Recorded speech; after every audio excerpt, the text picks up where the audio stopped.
The advice is always to couch things in ways that are relevant to the target audience that you are speaking to. Democrats will run ads that Donald Trump lies. Who cares? If I'm a coal miner or if I'm a construction worker, do I really care about that? You need to understand what are the interests of the people who you are trying to influence. And you need, therefore, to couch your thing in their interests. Certainly not in moral terms or in social justice terms, which most people don't actually care about, even though they claim they do. You couch it in ways that appeal to the interests of the organizations and the people you're trying to appeal to. Welcome to the Work for Humans podcast. This is Dart Lindsley.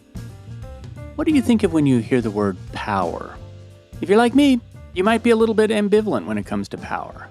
But whether we're cautious about power or thirsty for it, there's no denying its role in the workplace. So, how can we gain power and use it for good? How can we use it to enhance the workplace? How can we wield change in organizations? In today's episode, I'm speaking with Dr. Jeffrey Pfeffer. Jeffrey's considered one of today's most influential management thinkers. He's the Thomas D. II Professor of Organizational Behavior at the Graduate School of Business, Stanford University, where he's taught since 1979. He's also held positions at the University of California, Berkeley, and the University of Illinois, Harvard Business School, London Business School, and others. Jeffrey's also the author of many books, including The Human Equation, The Knowing-Doing Gap, Dying for a Paycheck, and The 7 Rules of Power. We talk about all of these in this discussion, but we'll be focusing mostly on The 7 Rules of Power, which was published most recently. In this episode, Jeffrey and I talk about the thesis to Jeffrey's book, The 7 Rules of Power. We're discussing the purpose of power, the knowing-doing gap, and how we can build profits by putting people first. All right, I hope you enjoy this conversation as much as I did. Here's my conversation with Dr. Jeffrey Pfeffer. Dr. Pfeffer, thank you very much for joining the show. Welcome to Work for Humans. It's a pleasure to be with you. I have so many questions for you. And there's 2 areas I really want to talk to you about. I mean, first of all is your most recent book, The 7 Rules of Power. And I'll tell you the truth, I have not read a lot about power, and I've always been a little bit ambivalent about power. I think like a lot of people. And so I want to go into that topic. But then as we go along, I want to tie it to one of your earlier works, which is The Human Equation, and bring those 2 things together and talk about those. And you have so much work to read, and I've spent a ton of time reading it, and I have not read all of it because there's too much, but I've read a ton. So how do you summarize the thesis of the 7 Rules of Power? Well, I think the best way to summarize the thesis of the 7 Rules of Power is, first of all, I could tell you, I guess, the 7 rules. But the best way to summarize the 7 rules of power is to say that power is a part of social life. It's a part, actually, of animal life. When Jim Collins, the famous writer and speaker, left Stanford, he gave me a book called Chimpanzee Politics, which is essentially the same as human politics. I mean, politics is politics. So the thesis of 7 rules of power is that you need to know the rules of power and be willing to use them if you want to follow the Stanford Business School motto, change lives, change organizations, change the world, or if you want to advance your career, or both. So the power is part of life, and you need to not necessarily believe all the leadership literature that tells you many things that they wish were true but aren't, but instead follow the social science, which helps you understand human behavior. That's the thesis of 7 rules of power. And a part of it, I think the reason that this book needs to be written is because people are ambivalent about power, maybe especially in academia. And do you find that to be true? I don't think they're more ambivalent about power than academia than any place else. I think people are ambivalent about power for 2 reasons. Number one, many of them believe in the just world. They believe that the world is a just and fair place. And so therefore, if they play by the rules, if they do hard work, that will be sufficient for success, which of course it isn't. And the second reason I think they're ambivalent about power is because they have been taught by their schools, by their parents, maybe by their religious institutions, a set of principles that if everybody followed those principles, the world would obviously, or maybe not so obviously, be a much nicer and kinder place But because people don't follow those rules, it's like playing soccer or football and disadvantaging yourself because you're not really willing to use the tactics that your opponents are using.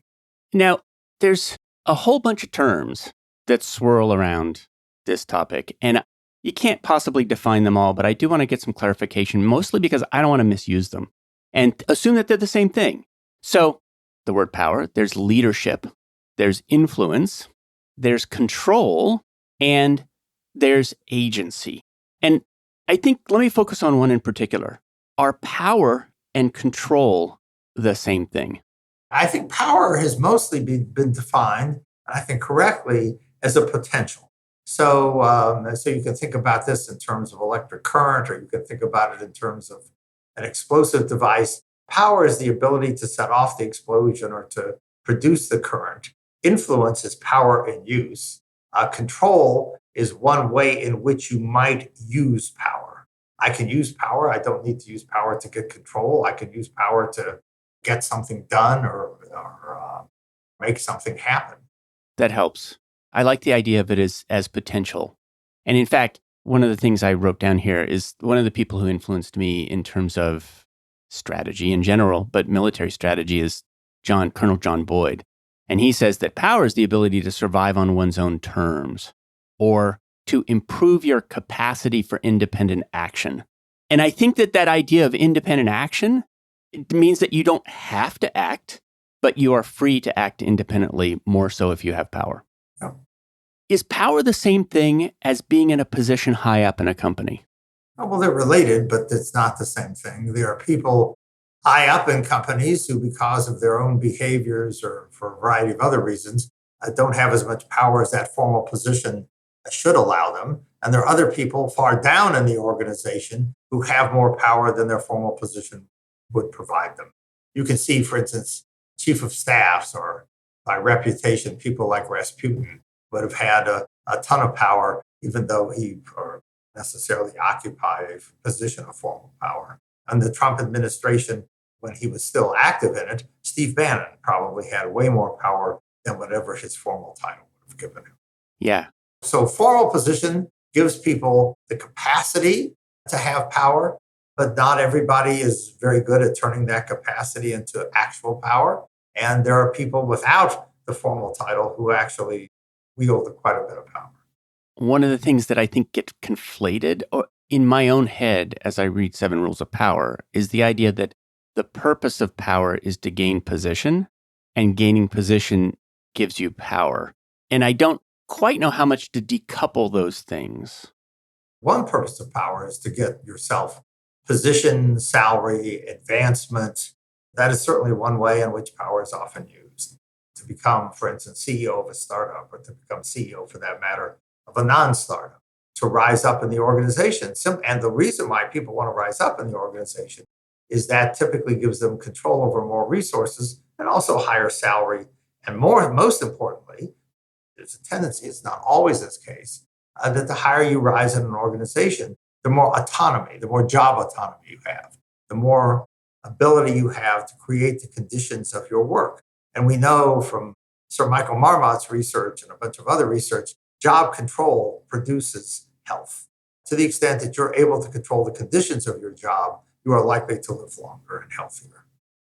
This comes to the question of the sort of what are the levers of power? And I want to compare and contrast the levers of power that you get as you're higher in an organization versus the levers of power that you have when you're lower. And so, for instance, I know, budgetary control is one of the things that you get. The allocation of money, to some extent, the allocation of prestige is a power that you have as you move up in the organization. But how are those two different? What are the levers at the top, I guess, is the main question. Well, I think the levers at the top are not that different from the levers at the bottom. You just have more of them. So if you're at the bottom of the organization, you will probably have some budget. You will probably have the ability to do some performance reviews. You will probably have the ability to hire some people. As you go up the organization, you have the ability to hire more people, do more performance reviews for more people, have a larger budget, and have more discretion in how you use that budget. So it's a difference, I think, in amount rather than kind. And are ideas a lever of power? They can be. I don't think they are very often, but they can be. I mean, ideas of freedom and justice, the ideas of the Me Too movement, the Black Lives Matter movement are certainly ideas that animate people and get them to do things. The problem with ideas, and ideas by themselves, often don't amount to much simply because there is no institutional structure to make them come into action. If you think about the movements that I just talked about, certainly the Black Lives Matter movement built an organization with that as a name and raised the budget and began to deploy resources to try to create justice for African Americans in the United States. I think, the Wall Street movement did not build an infrastructure. Ideas without some kind of capacity to turn them into action are just ideas. So ideas can become a political movement, as they often do, the Tea Party movement or whatever. Then they are no longer just ideas. They're ideas implemented through some set of people and through some set of structures.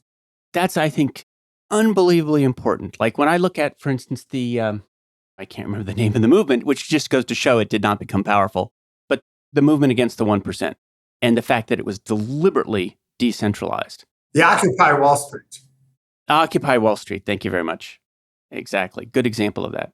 And it's super important because there are some of and the reason we're going to come back to this is that there are some ideas in the human equation, which I would like to see make their way into organizations in ways that they haven't. And so I see ideas there, and I want to talk about how they might become reality. So, but before we get there, let's talk about what the 7 rules of power are, because that would be a total crime if we didn't talk about those. The first rule of power is, I believe, one of the more important, which is to get out of your own way. We do a bunch of things that inhibit our power, one of which we often describe ourselves in self-deprecating terms. We refuse to lean into as much power as we have. Another way in which we give away our power is we worry excessively about whether or not other people like us. I think the job of most leaders is to get stuff done, not to win a popularity contest. So there are a bunch of ways in which we get in our own way. And rule 1 is get out of your own way. And part of getting out of your own way, frankly, is to lose your ambivalence about power. I mean, one of the ways in which people become less powerful than they might is they're ambivalent about, as they say, I really don't want it, or therefore they have some troubles. Rule 2 is to break the rules. Illustrate this with asymmetric warfare. Malcolm Gladwell read an interesting article in the New Yorker entitled How David Beats Goliath. And of course, David beats Goliath by not fighting by Goliath's rules.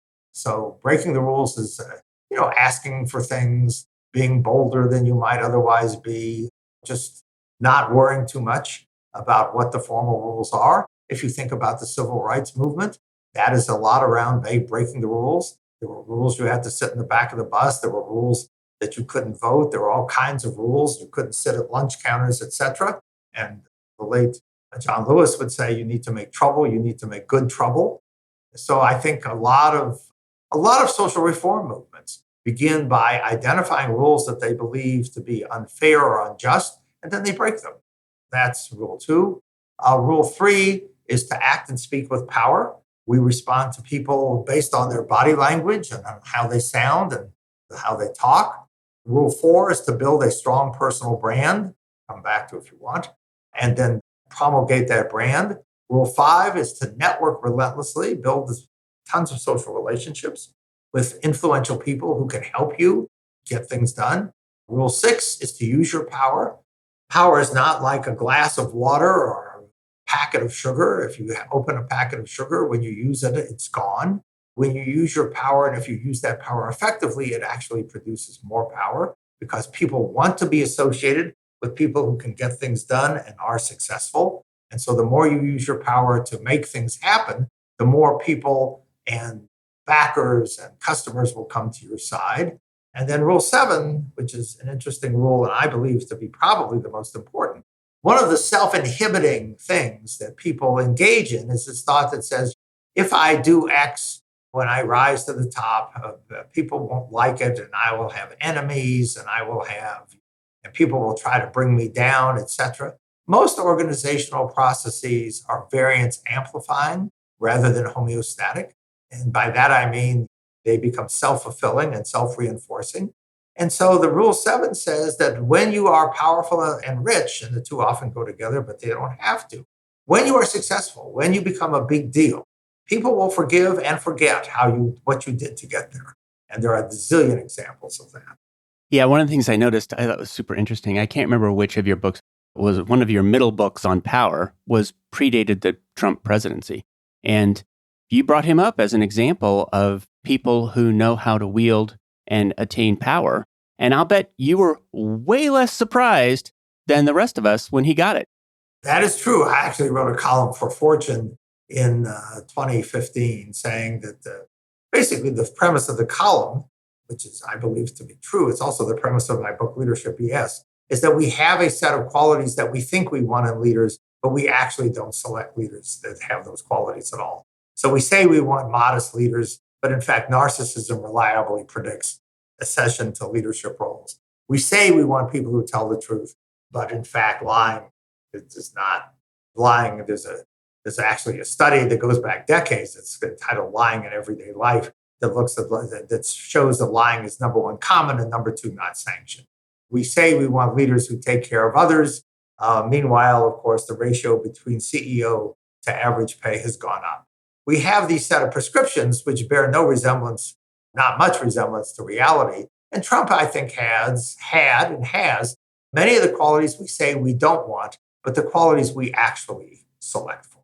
One of the things you said in Leadership BS, which it was something along the lines of, part of the reason it was BS, actually, the concept of leadership and the things that we say we like in leadership are partially a myth that we like to tell because it gives us the sense that we're in control. Like having a leader at the top of the company with these qualities means that you can controllably predict the future of the company, which leads me to see that there's a disconnect between, well, being in a position of leadership and actually being successful. And elsewhere you said this too, which is that in one of your papers on narcissism, that the people who we like to promote into those positions are not necessarily more successful. So narcissists are not necessarily more successful at leading companies. That's correct. And they're not necessarily less successful. So we have, yes, we know that there is a much greater decoupling between being able to get into a job and being effective in that job. And by the way, that's true even in sports. I have a friend, Barry Staw, who teaches at UC Berkeley, who years ago did a study on the effect of commitment. And commitment is measured in his study by your draft order. So if I draft you high, I'm more committed to you because I think you have more talent. And what he shows in this study is that controlling for actual performance, how many points you score, how many assists you do, all the other measures of basketball performance, draft order predicts playing time. So that if I'm committed to you, I'm going to play you more regardless of how well you play, even in a context in which your skill and performance is relatively objectively measured, let alone in places like the places where you and I work, where the measures of performance are much fuzzier. So yes, that's exactly right. We also see the phenomenon where there are people who are successful while their companies fail, and there are people who fail while their companies are successful. Stan O'Neill of Merrill Lynch in 2008 left with $160 million, even though Merrill Lynch pooped out during the financial crisis. So people say, tell me what it takes to be a good leader. I say, what do you mean by a good leader? For Mr. and Mrs. O'Neill, $160 million makes them pretty effective. Right. I have a backlog of ideas that I want to talk about. But I remember in the book Shogun, the Takagawa, I think, was the name of the person who wanted to become Shogun. And he said to the main character, aren't you revolting against your own queen? And isn't that treason? And he said, it's not treason if you win. That's correct. And so one of the things about winning, and this has never been truer, is that to some extent you get to write history. And that is actually one of the powers that I see at the top of an organization is that you hold the microphone. Absolutely. And many people, as you know, I have a list in 7 Rules of Power, and it's only a partial list. Many people write their autobiographies, which are oftentimes quite mythical when they become CEOs. The CEO autobiography is now kind of a common trope. That's number one. And number two, They have a PR apparatus around them that tells their own stories. And if people don't believe the story the first time, they repeat it. And there is, in fact, evidence to suggest that a lie endless or a story endlessly repeated becomes seen as the truth. So, yes, they are able to write history. They're also, by the way, able to make history. Yeah, interestingly, I had to write a story of how I came up with certain management philosophies. By the end of it, I couldn't tell anymore whether that story was true. That's correct. It's very hard to write a compelling autobiography and know anymore what your autobiography really is. I have some pity, actually, for people who make up something about their past, get caught out and go, huh.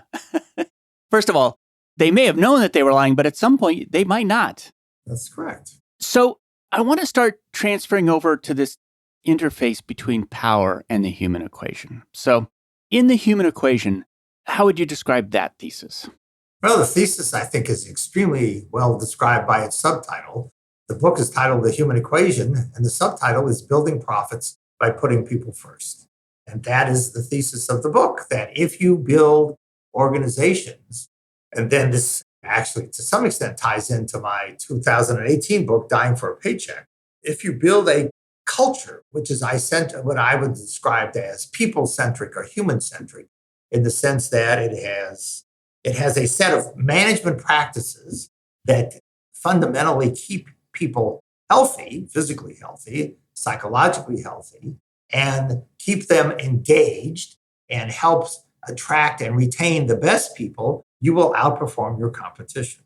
It doesn't sound like a very controversial idea. It is interesting how few organizations do it, but it's not particularly controversial. In a world in which people describe things as a war for talent, as a competition among organizations engaging in various forms of intellectual capital, the ability to attract and retain people is a source of competitive advantage. And in order to attract and retain people, well, it's good if you do things that cause people to want to be in your organization and to do the best while they're there.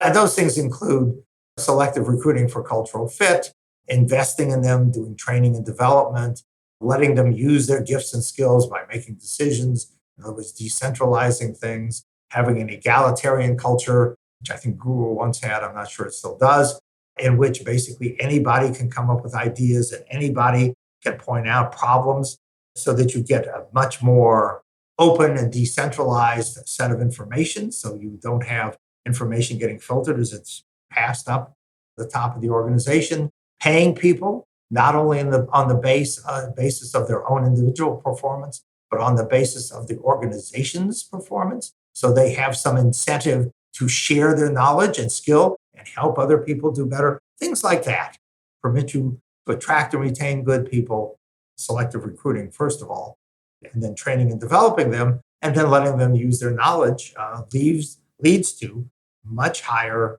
levels of performance. And because, for reasons which you and I can explore, many companies do not find this difficult to do or difficult to imitate, it actually can provide a source of sustainable competitive advantage over a long period of time. Examples would be Southwest Airlines or SAS Institute, the largest privately owned software company in the world, or Patagonia, or companies like that. There's a lot to talk about in here. So first of all, reading The Human Equation, who, by the way, it was Barry Schwartz, when I was talking to him, he originally said, if you really want to talk to a pro about this stuff, you need to talk to Jeffrey Pfeffer about this. It was like hammering nails of evidence, right? Here's a nail of evidence that goes into the coffin of the idea that companies are successful because of X. And here's another nail that says, this is why companies are successful in the long run. It's largely because of their people.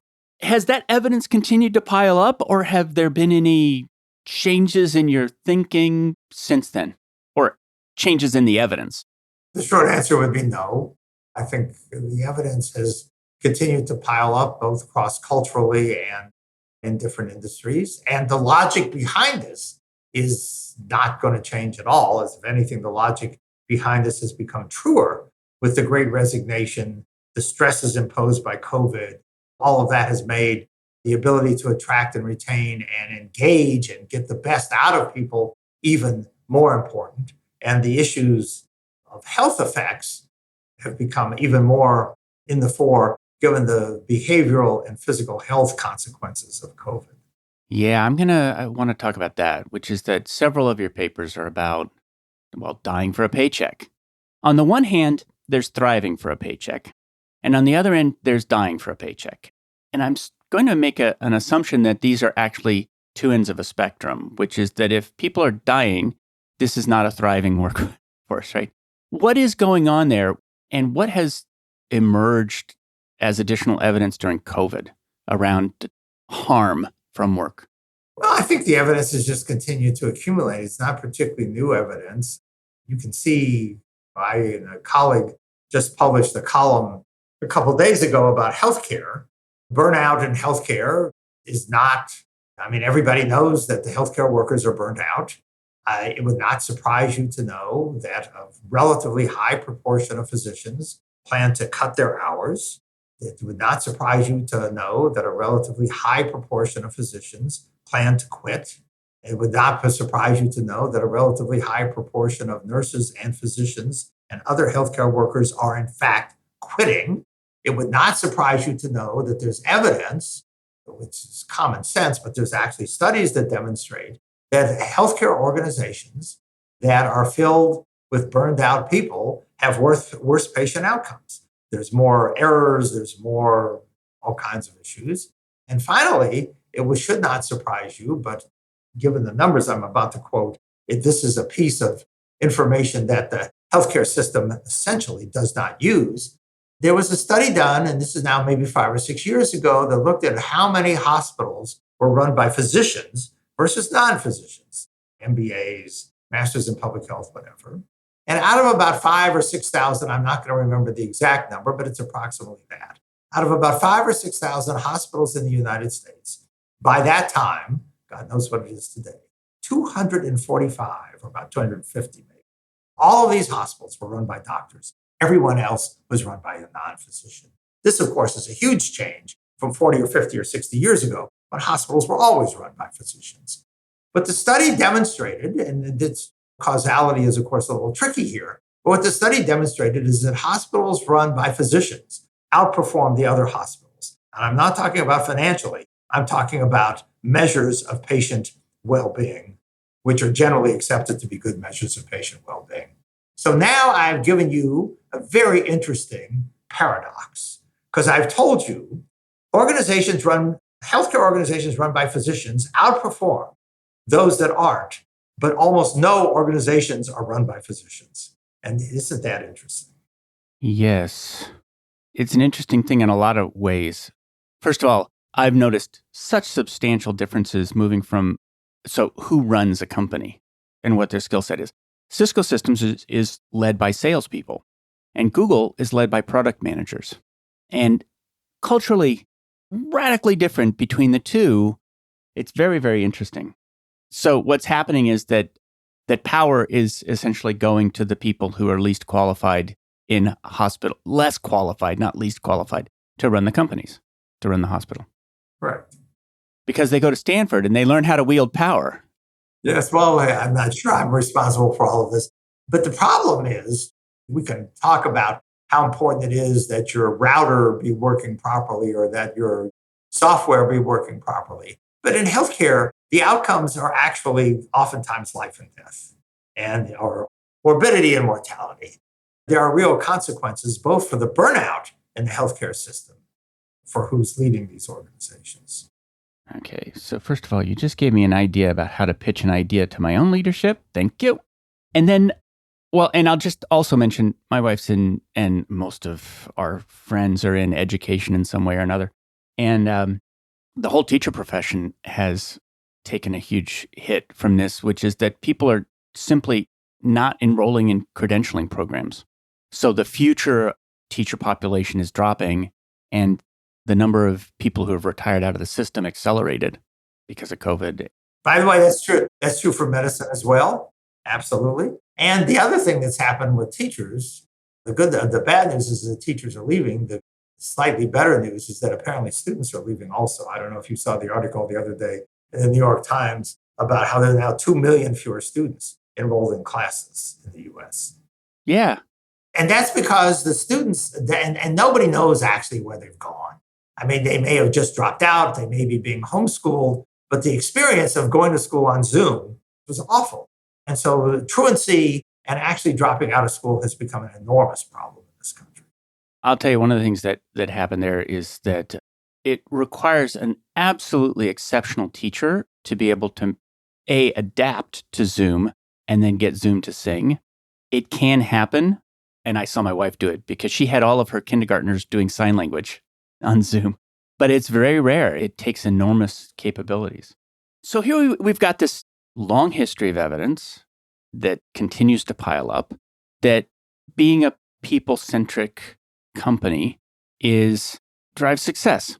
And others I've spoken to who've written on this topic feel like when they write a book on this, they often feel like they're yelling into the void.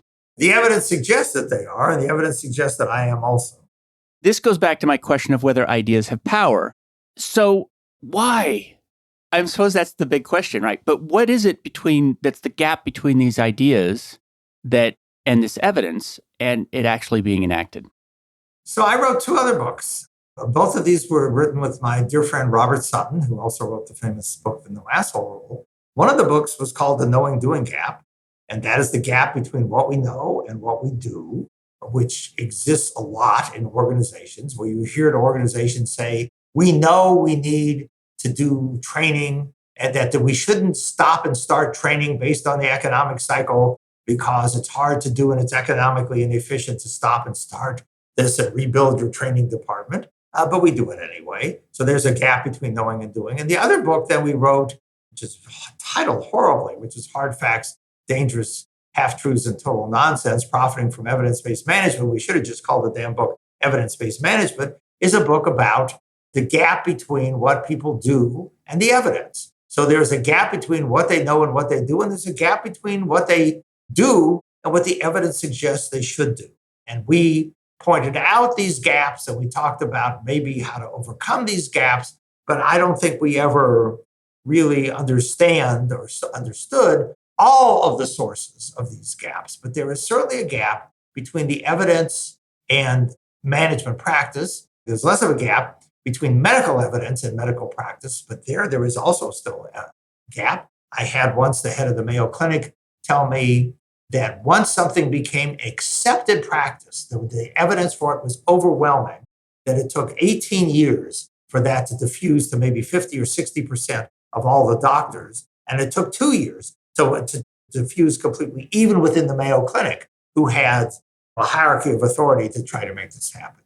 So there are these gaps, which are very problematic.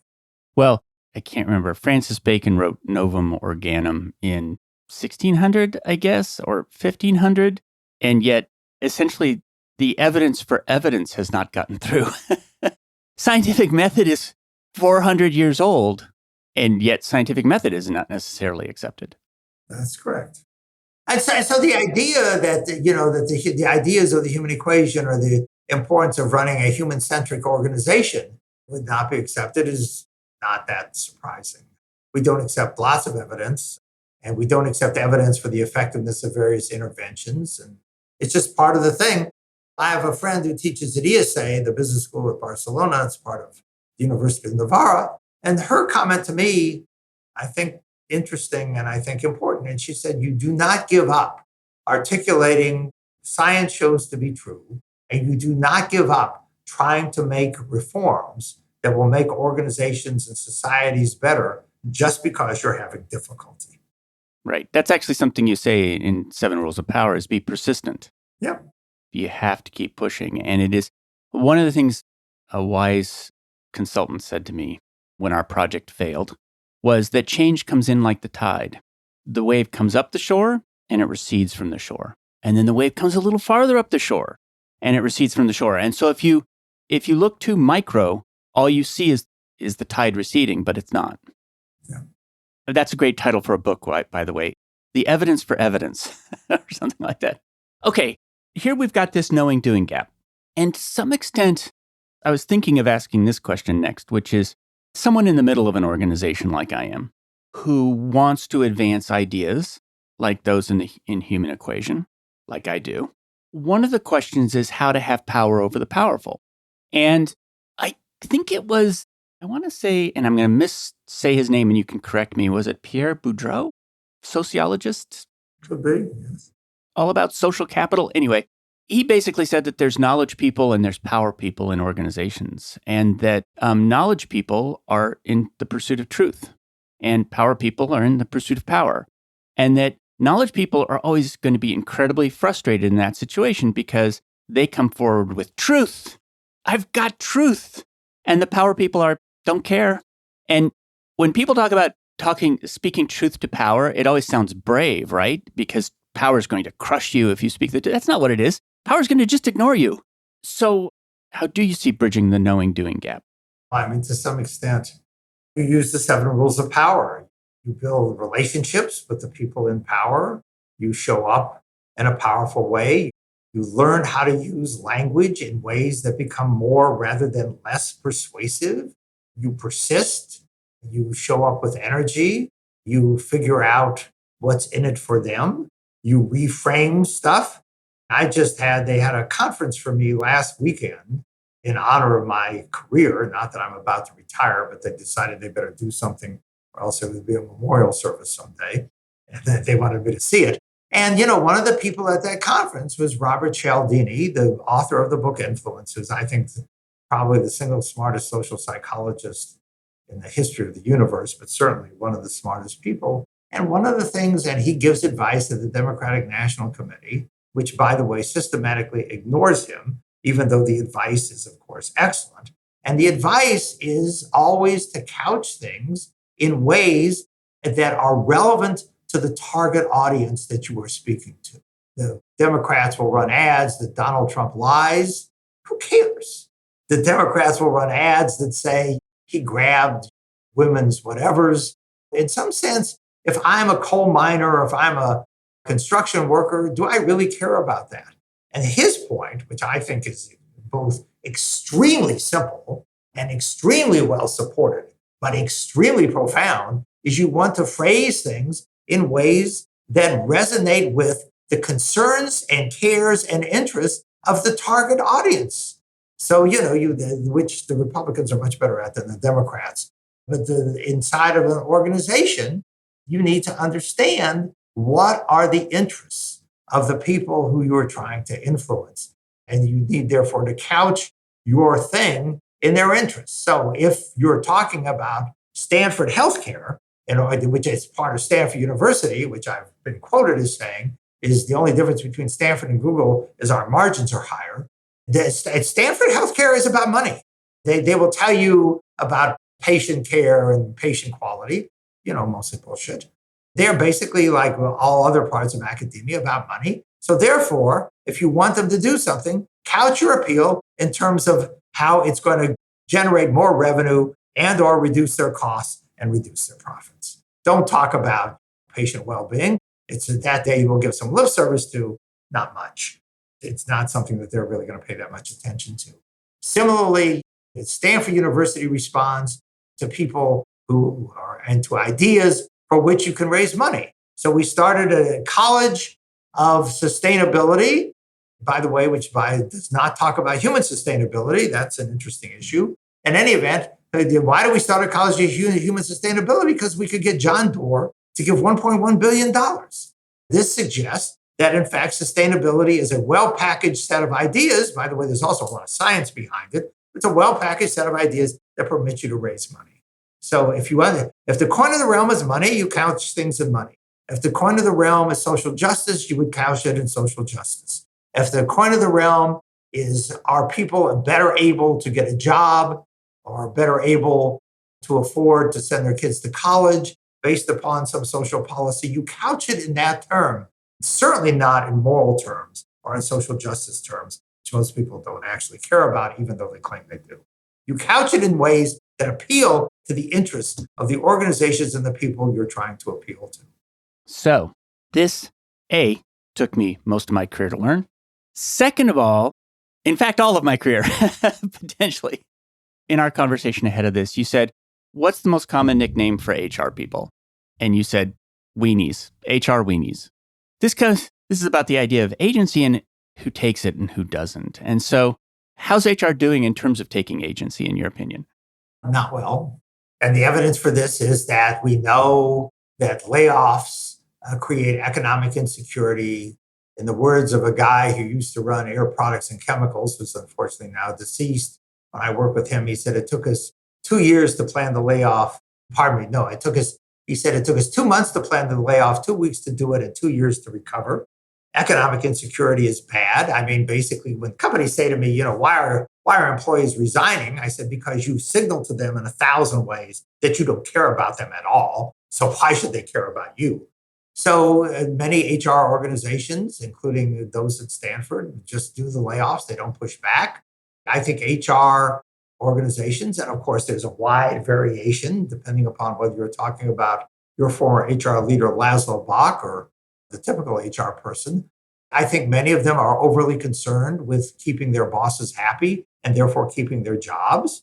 And so therefore they lack courage, and they lack the courage to say to the boss, when the boss is going to do something wrong, that's wrong. And here's the evidence for why it's wrong.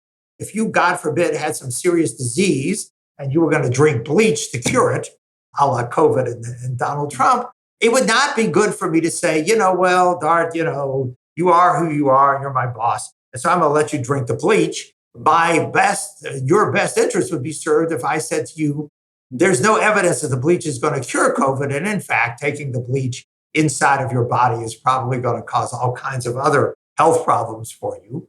The willingness and ability to tell the truth is a very rare quality among people, period. And I think it's a very rare quality among HR people.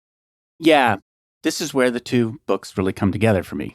Here's how I see this is not individual power. Well, I guess it is individual power too, but it's power structures inside organizations, which is power tends to accrue to those closest to revenue inside companies. So you look at people with a large P&L, and it doesn't even have to be like currently. It can also be a leader who is leading up an organization that has a huge upside in terms of growth. So the cost centers inside organizations have less native power.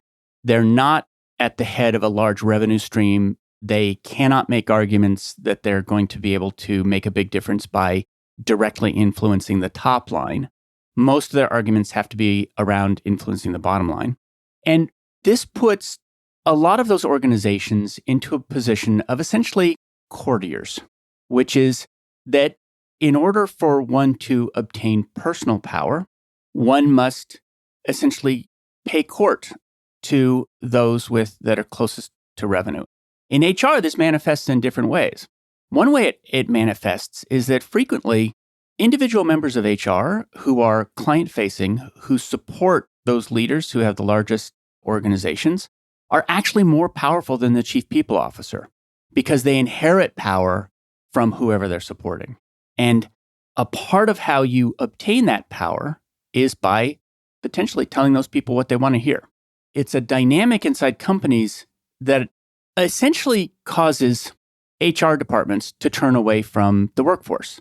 Because if you're very focused on the leadership, it's hard to also simultaneously focus on the people in the organization. So that was a lot. But does that strike you as, let's start with the first one, the principle that power accrues to those who generate revenue? I think that's partially right. I also think it's partially wrong. The two most powerful, I would say, units at Stanford, I think the two most powerful units actually in most organizations are the CFO, who generates no revenue, and the general counsel, who also, by the way, generates no revenue. That's interesting. So you can have a lot of power in a staff role. CFOs and general counsels typically have a ton of power, both in companies and in universities. It's interesting to see power in universities. I think of Venter and the power that he has gained through the Human Genome Project and how that has resulted in the Venter Institute, which now has its own CFO, right? Probably.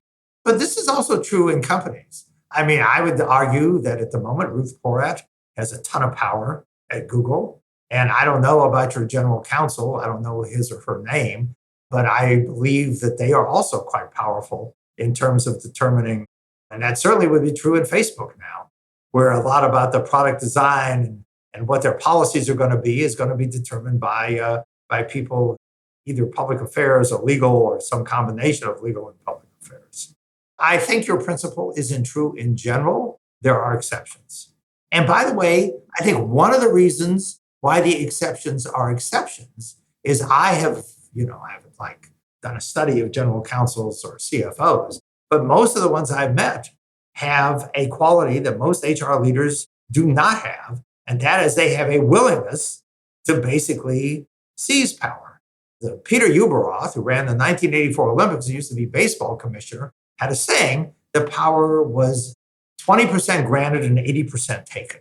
And so the question is, do you want it? Do you have ambition? Do you desire it? Are you willing to, following Rule 2 of 7 Rules of Power, break some rules to get it? Are you willing to be a little more aggressive? My sense is that the CFOs and general counsels are, in general, holding aside their structural advantages or disadvantages, more prone to seek power than the typical HR person.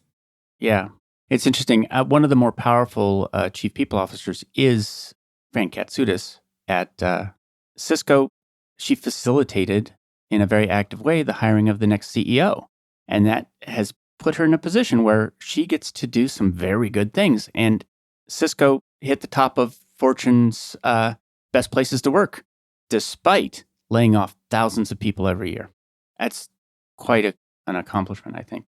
Salesforce is often high on Fortune's best places to work list. And I asked, Salesforce is also high on my list of companies and dying for a paycheck of not having a very healthy workplace. And I asked a friend of mine who worked for Cisco, not for Cisco, for Salesforce, how they could be so high on that list. And her answer was marketing.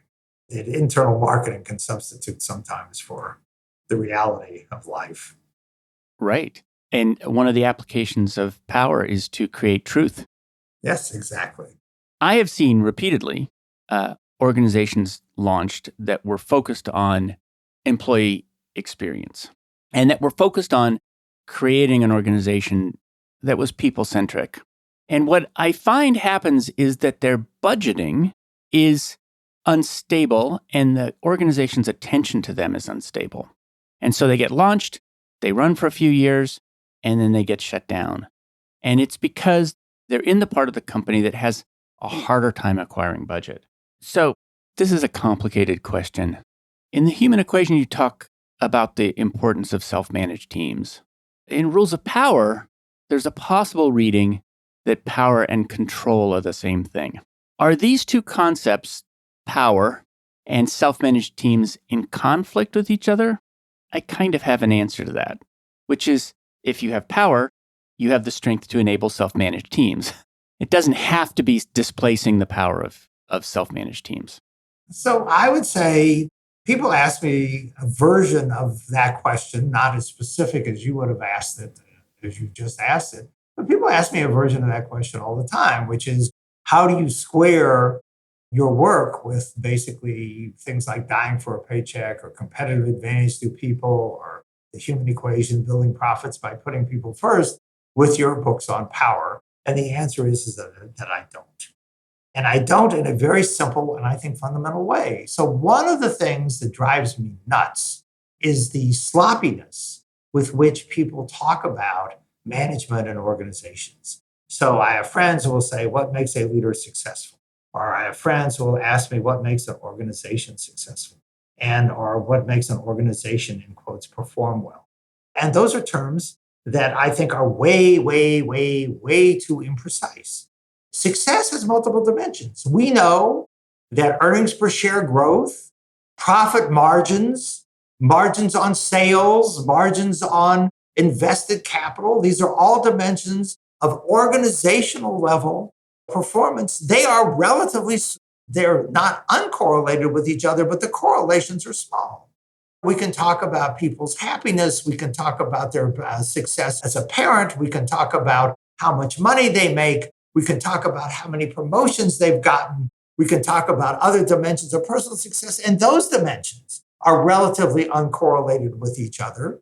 And of course, the personal dimensions are relatively uncorrelated with the organizational dimensions. So if we are going to talk about anything, we need to be clear about what the dependent variable is. So when I go in on the first day of my class, I talk about that this is a class that's not called the path to power or the path to happiness or the path to reincarnation or the path to, whatever. This is a path to power. And we're going to have very explicit measures of power. And if you use, and I will show you evidence that suggests what correlates with getting promoted, what correlates with higher salary, etc.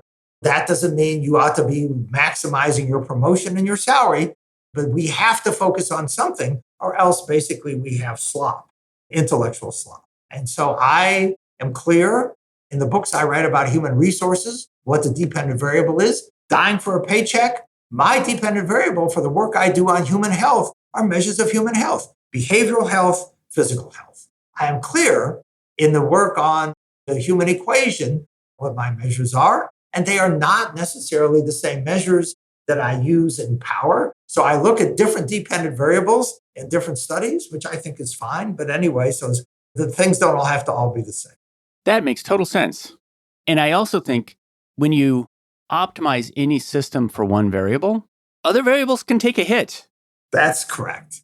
Not always. Yeah, no, but this is called making trade-offs, which we do every day on our personal life. If you're going to maximize the quality of the expense of the car you drive, the quality of the house may take a hit. If you're going to maximize the amount of money you invest in your house, the quality of your car may take a hit. I think there's an additional point, though, which is, especially for complex systems, if you optimize for one variable, you do take a hit on other variables, but you also may not get that one variable. That's correct. Which is, if you optimize a country for GDP, you may ultimately not get GDP, for instance. A complex system may, this is also true. If you optimize a company for cost reduction, you may not actually save money. That's correct. In the long run. And maybe even in the short run. That's correct. Right. And maybe even in the short run. And I mentioned this ahead of time. I always ask this one question at the end. And I'll tell you the background of this one question, which is the question I ask is, what job do you hire your job to do for you?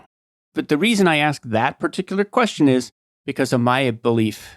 I believe employees are customers of companies and that we should recognize them as such. Like if you look at the math of the business models, that there's actually a customer relationship there. That's absolutely correct. I mean, and by the way, if companies recognized that their employees were customers, they would almost by definition be a little bit more human-centric than they currently are. I agree. And today, because they're recognized as an input to production primarily, it's all about how do I get the most productivity out of that at the most reasonable cost, as opposed to what do people actually want from work? If they're a customer, that's where you start. And so I've been asking marketing questions of people. And so for you, what do you hire your job to do for you? I hire my job basically to solve intellectual crossword puzzles. I mean, the good news is that I have a job that permits me to do that. But what makes my job interesting and what has kept me in my job long past the point at which I should probably be retired, I guess two things. Number one, the intellectual challenge of trying to figure out things like you have asked me, the dilemmas and the trade-offs and secondly, how to change the world for the good. I will tell you, I think that the kinds of puzzles that you strive to solve are not exactly like crosswords. And a part of the reason is that a crossword has one known true answer, and you may not be the first one to solve that crossword. In other words, 1,000 other people may have solved it before you, but there's a sense of discovery in what you do, which is it's not enough to just solve a puzzle. It needs to be a puzzle that nobody's ever solved, ideally. And a puzzle, as I tell my doctoral students, a puzzle that's worth solving. What makes a puzzle worth solving for you? That when you come up with the answer, it actually has implications for policy, implications for behavior. Yeah. I'll tell you what I would love to do. I don't know exactly how to do it yet, but I think that the Stanford D School needs to gang up with the Stanford Business School and start talking about the design of work. Correct. I think there's an incredible, Stanford has the components. It's just a matter of bringing them together because when employees are customers, work is a product. When work's a product, you can design it. And so then this is a place where these two things can come together. And one of the people I spoke to fairly recently was Jeffrey Parker. He's done a lot of the formal studies of multi-sided business models at Dartmouth. And the question was, is it reasonable to think of employees as customers on one end of a multi-sided market? And he said, yes. And in fact, Uber knows it. Uber knows that the workforce that's driving their cars is a customer, and in fact looks at them as they're a subsidized customer, but they are a customer, and looks at them as looks, for instance, at what's their lifetime value, basically, like you would for a customer. I've really appreciated the talk, and I've really valued reading your work. Thank you. It's a pleasure getting to know you, and hopefully zillions of people will watch this podcast. Thanks for joining me for another episode of Work for Humans. If you enjoyed this episode, please give us a 5-star rating wherever you listen to podcasts. And share the show with one person you think would get value from it. Believe it or not, this really helps us grow the show and reach more people who want to build the kind of work that people really want. As always, thank you to my producer, Jason Ames at Ninth Path Audio, for his insights into content and his high standard for quality. Final note, the opinions shared here are my own and not the views of Google or Cisco Systems. Thanks again for listening. See you next time.